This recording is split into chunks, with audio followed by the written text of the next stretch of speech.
अघोरी और नागा साधु ये दोनों अलग हैं क्या? दोनों में क्या अंतर है और क्या कहानी है दोनों की? मैं आपको इसके जवाब में जो बोलने वाला हूँ, ये मैंने कहीं पढ़ा नहीं है, ये मेरी मान्यता है। अच्छा, ये मेरी मुझे समझ में आया ऐसा। मुझे ऐसा लगता है कि जो अघोरी हैं, वो शिव को प्राप्त करने की कोशिश कर रहे हैं, अपने एक अलग पद्धति से, उस पे हम वापस आएँगे।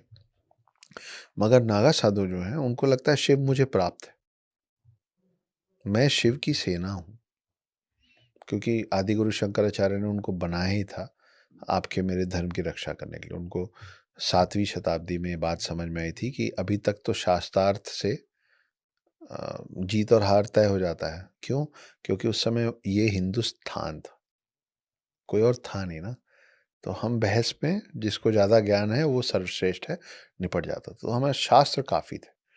आदिगुरु शंकराचार्य को ये समझ में आया कि आने वाले समय में सिर्फ शास्त्रों से काम नहीं होगा, शस्त्र उठाने पड़ेंगे। तो उन्होंने देखा शस्त्र कौन उठाए हुए हैं, तो जिनके कंधे चौड़े हैं, जिनकी छाती 56 इंच की है, वो उठाए हुए हैं शस्त्र।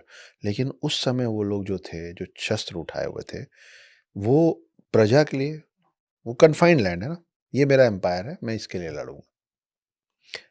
ये मेरी महिलाएँ, मैं इसके लिए लड़ूँगा, ये मेरा खज़ाना है, ये मेरा महल है, मैं इसके लिए लड़ूँगा, है ना? हिंदुत्व के लिए कौन लड़ेगा? तो आदिगुरु शंकराचार्य ने इस क्लैन का सृजन किया था पहली बार, नागा साधु का, कि आने वाले समय में ये धर्म के लिए लड़ेंगे। 4 लाख से ज़्यादा रजिस्टर्ड नागा साधु हैं आपके देश में। ये तो सिर्फ रजिस्टर्ड है। आपको नहीं मालूम कि अनरजिस्टर्ड कितने और जुड़ रहे हैं या जुड़ चुके हैं। इतनी तो छोटे देशों की आर्मी नहीं होती, जितना सिर्फ हिंदुत्व की रक्षा के लिए आर्मी, है ना? तो ये है नागा साधु जिनको लगता है कि शिव की रक्षा करना, शिव की मान्यता, शिव की कौन रक्षा करेगा? शिव की मान्यता का और हिंदुत्व की रक्षा करना वो हमारी ज़िम्मेदारी है। पुणे में आप चाहे घूमने गए हैं, चाहे किसी गलती से नागा साधु आपको आपके आस-पास कहीं आ गए, अगली बार नागा साधु दिखें, तो उनकी रिस्पेक्ट कीजिए।